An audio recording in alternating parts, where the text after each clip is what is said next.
Olá, estudante! Seguindo com a nossa semana de acolhimento do ciclo 5, eu quero lembrar que o novo PET já está disponível no site estudeemcasa.educação.mg.gov.br. Não deixe de fazer o download e conferir o que vem por aí. Mas antes disso, nós vamos relembrar os principais temas do ciclo 4. Quem está aqui conosco hoje é a professora Guiomar Coura. Tudo bem, professora? Tudo bem, Cláudia. Seja muito bem-vinda. Obrigada. Professora, nos diga o que você preparou para essa aula especial de hoje. Então vamos lá, né, Cláudia? Como você já introduziu, olá, estudante. Vamos relembrar, então, alguns temas que nós estudamos, né, durante as aulas. E, para iniciar, vamos lá, né? O que nós vimos aí nas nossas aulas? Primeiro, eu gostaria de pedir também, né, estudante, corre lá se você não está com o PET aí nas mãos, porque nós vamos corrigir alguns exercícios aqui também durante a nossa aula, mas para isso você precisa estar com o PET em mãos, ok? Então vamos lá. O que nós estudamos aí, né, esses dias foi editorial e texto de divulgação científica. Então vamos lembrar aí alguns tópicos que nós mencionamos aí, né, trabalhamos durante as aulas. O que vem a ser o editorial, né? O editorial é um tipo de texto jornalístico também, assim como a notícia, a reportagem, né? Utilizado em jornais e revistas. Então é só jornal? Não, revista também pode publicar aí, né, ter os seus editoriais, ok? Tem por objetivo informar, então isso quer dizer que por meio do editorial nós também obtemos informação, ele fala a respeito de um determinado acontecimento, de um fato, mas sem obrigação de ser neutro. Essa é a diferença entre o editorial e a notícia, porque a notícia, embora ela transmita ali, ela informe também, ela traz um fato, né, de repercussão social, que é um acontecimento, não é isso? Mas não tem a obrigação de quem está transmitindo, né, veiculando a notícia, de trazer uma opinião diferente do editorial, porque o editorial ele pode ser baseado, né, em cima de uma notícia ali que teve grande repercussão na sociedade, por exemplo, mas ele traz também a opinião, né, da empresa jornalística ou do jornal ou da revista sobre aquele fato, sobre aquele acontecimento, ok? E são textos opinativos, é exatamente o que eu disse. E o editorial possui um fato e uma opinião. Nós falamos isso também, ok? Entendeu então, Cláudia, essa diferença aí também entre o editorial e a notícia? Perfeitamente. Ok? A notícia, ela é neutra, né? Ela traz ali o fato, mas não traz a opinião. Já diferente do editorial. Entendido? Entendido. Espero que você também, estudante. Vamos prosseguir aqui então. O editorial é um texto dissertativo. E por que dissertativo, professora? Porque ele traz ali a introdução do assunto, ele contextualiza, né? Na nossa aula, nós estudamos aqui um editorial, não foi isso? A respeito, né, daquela iniciativa que a prefeitura, né, reivindicação dos bares e restaurantes estarem aí abrindo, né, embora nesse período de pandemia, quais eram as reivindicações, não é isso? Nós trouxemos esse editorial para a nossa aula, tá lembrado?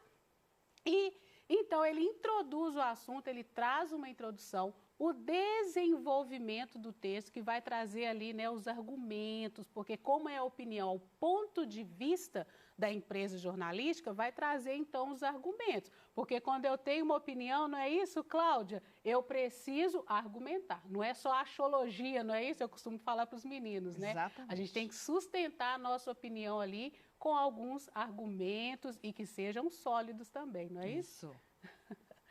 Então vamos lá. E uma conclusão, e essa conclusão, né, ela traz ou uma sugestão, né, ou até mesmo uma solução ali para o problema. Apresenta, como nós já falamos, por ser texto dissertativo, uma introdução, desenvolvimento e conclusão. E a opinião dada no editorial é da própria empresa jornalística. E é por isso que geralmente o editorial ele não é assinado. Lembrado? Então vamos prosseguir. Agora, o texto de divulgação científica. Nós falamos na nossa aula também um texto muito importante, um gênero que está sendo muito importante, principalmente nesses tempos, né, de pandemia, textos que divulgam, que traz aí pesquisas, né, a ciência, os cientistas, né, como a ciência, os estudos científicos têm sido valorizados nesses últimos tempos, né, reconhecido aí o valor merecido dos nossos cientistas e pesquisadores. Então, é um tipo de texto expositivo. E por que expositivo? Porque ele expõe também um assunto, né, que vai ser tratado, um determinado tema.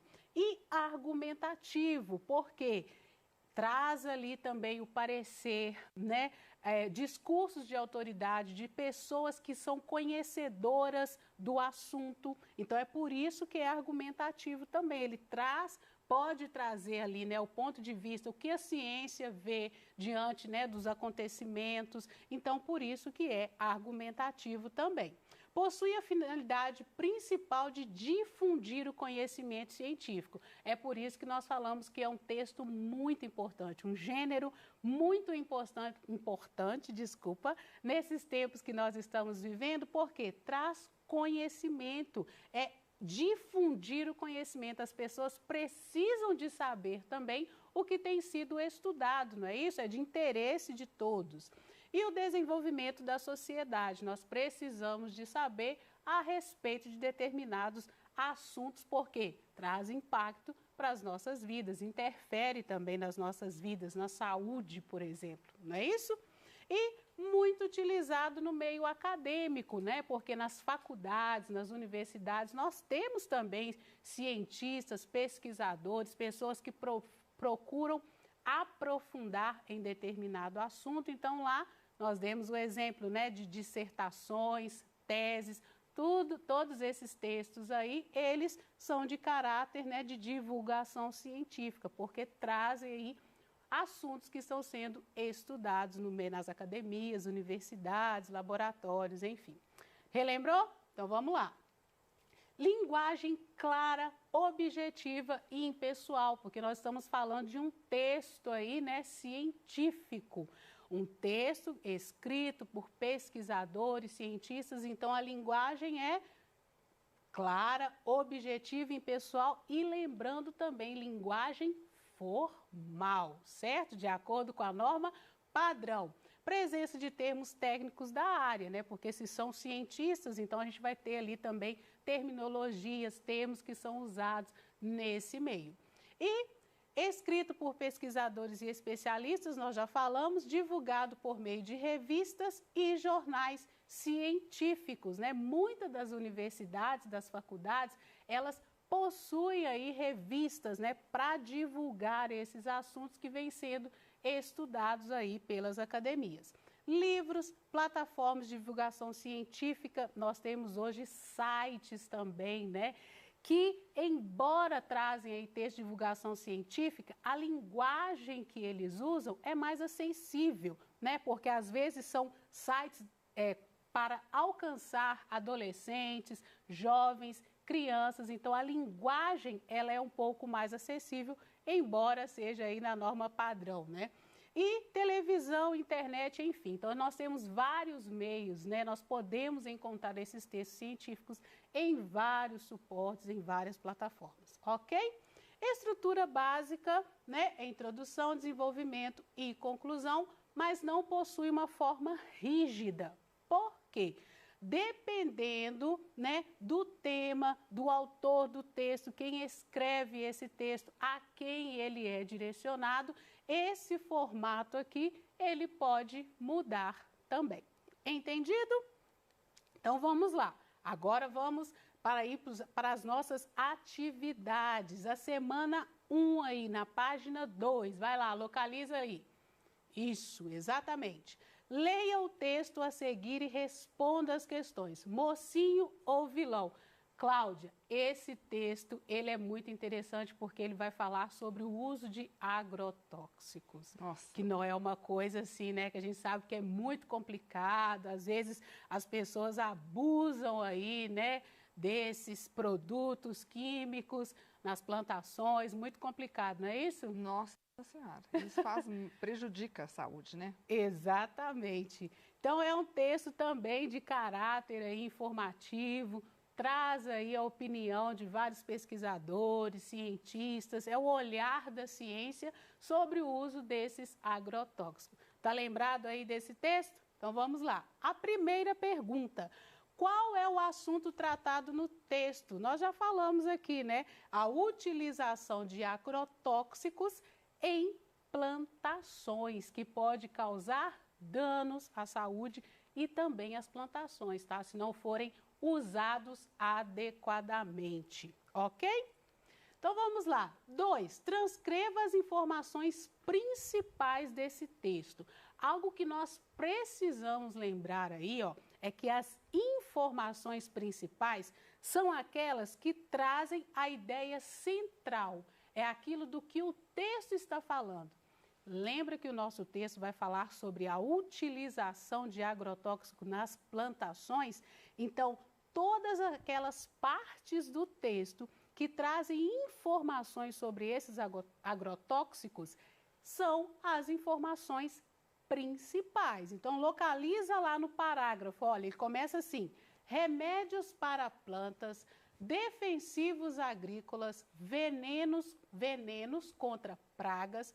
Esses são alguns nomes pelos quais são conhecidos os agrotóxicos. Então, essa parte do texto aqui está falando sobre o tema central, a ideia principal do texto. Então, é uma informação principal. Entendido? Então, vamos lá, mais um, olha, o segundo parágrafo já começa com a ideia principal. Então, ó, os agrotóxicos podem ser usados em vasos de planta, jardins, pequenas roças ou grandes plantações, com o propósito de evitar que micro-organismos e também plantas daninhas que prejudiquem o crescimento dos vegetais. Então, já começa falando sobre agrotóxicos. Então, é uma informação principal. Entendido? Então, vamos lá. Outra dica aí, olha, outra parte do texto que também traz uma informação principal. Os resultados disso são dano à saúde do trabalhador rural. Por que, professor, essa parte é uma informação principal? Lembra que o título do texto fala assim, olha, mocinho ou vilão? Então, por que ele é mocinho? Ele é usado nas plantações? Sim. Traz alguns benefícios? Sim, se usado sob medida. No entanto, por que ele é um vilão? Se abusar aí, né, se ultrapassar a medida, pode trazer dano à saúde do trabalhador, que em geral aplica o produto sem proteção. Então, essa parte do texto, ela dialoga com a ideia central também. Entendido? Então, vamos lá. Número 2, leia o texto a seguir e responda.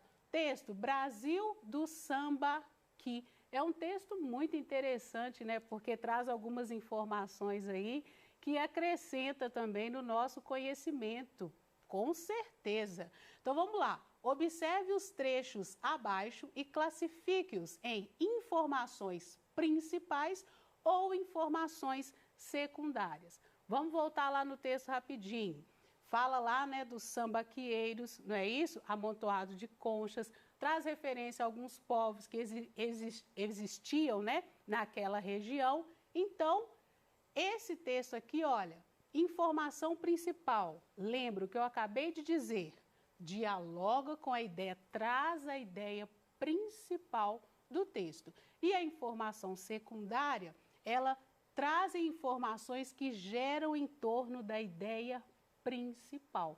Então, as informações secundárias, elas vão ajudar aí no desenvolvimento do texto e vão se referir à ideia principal. Só não podemos confundir. As informações principais, elas dialogam diretamente, elas trazem ali explicitamente a ideia central do texto. E as informações secundárias, elas vão dialogar, obviamente, com a ideia central ali, mas não são informações, né, que acrescentam aí no conhecimento, ok? Então vamos lá, olha. Um sambaqui que leva esse nome de origem tupi, que significa amontoado de conchas. É uma informação principal ou secundária? Informação principal, ok? Hoje, os sambaquis são considerados sítios arqueológicos. Está falando, já traz aqui uma informação, a ideia central do texto. Não está falando sobre os sambaquis? Então, informação principal. Letra C, lugares que guardam muito da história do homem e da natureza. É uma informação secundária. Lembra que não traz a ideia central aqui, ok? Dialoga, mas não traz a ideia central. Eles ganharam esse nome porque construíram os grandes amontoados de conchas e outros materiais. Informação principal ou secundária? Informação principal. Lembrando que sambaquis também são conhecidos aí como amontoados de concha, ok? Retire do texto as palavras-chave e escreva-as abaixo. Vamos lá. Lembrando que 10 palavras-chave são aquelas que trazem, que resumem o que o texto está falando. Então, ó, sambaqui, sim, uma palavra-chave, o texto não fala disso. Sítios arqueológicos, também resume a ideia do texto. Conchas, sim, sambaquieiros, amontoado de conchas. Professor, eu encontrei outras. Não tem problema, porque o que fala aí, né, as teorias, que em um parágrafo pode ter um monte de palavra-chave. Mas aqui, para ajudar aí nas informações a você construir a sua resposta, aqui as palavras-chave. Ok? Resume todo o texto. Semana 2, a página 6. Amar não é egoísmo nem posse, ok? Eu vou pedir aqui à Cláudia para estar lendo esse texto aqui para a gente. Cláudia, vamos lá, uma tirinha muito importante e tão necessária nós falarmos nesses dias que nós estamos vivendo. Pode ser? Isso, vamos lá, Cláudia. Amar não é egoísmo nem posse, nem satisfazer a própria vontade. Amar é querer bem ao outro, é generosidade. Lindo, né, Cláudia? Muito. Vamos lá, então. Qual é a relação da fala amar não é egoísmo nem posse com a ação de Armandinho? O que tem a ver essa fala com a ação dele? O que ele faz aí, Cláudia, nessa tirinha? Qual que é a ação dele? O que ele faz? É exatamente retirar, né, libertar o pássaro daquela gaiola. Então, qual que é a relação dessa fala com a atitude dele? A relação é que, ao desfazer as grades da gaiola, Armandinho demonstra que não quer manter um pássaro preso só para ele, porque o amar não é egoísmo, não é isso? Mas que deseja que o pássaro seja livre, assim como os outros pássaros. Então, amar é querer o bem do outro e não ter uma atitude egoísta, não é isso? Sim, ser generoso. Ser generoso, muito bem. Leia o texto a seguir e indique os objetivos do anunciante. Gentile a censura e liberdade de expressão. É um editorial muito interessante que acrescenta ali várias informações, não é isso? Para o leitor que vai discutir a questão da censura, a questão da liberdade de expressão, não é isso? Então vamos lá, da injúria também, né? Então, transcreva a opinião do autor em relação ao fato relatado. Lembra que fato é a ocorrência, aquilo que aconteceu. E opinião é o ponto de vista. Então, lá no finalzinho do texto, ele fala assim, olha, a condenação, portanto, não pode ser chamada de censura.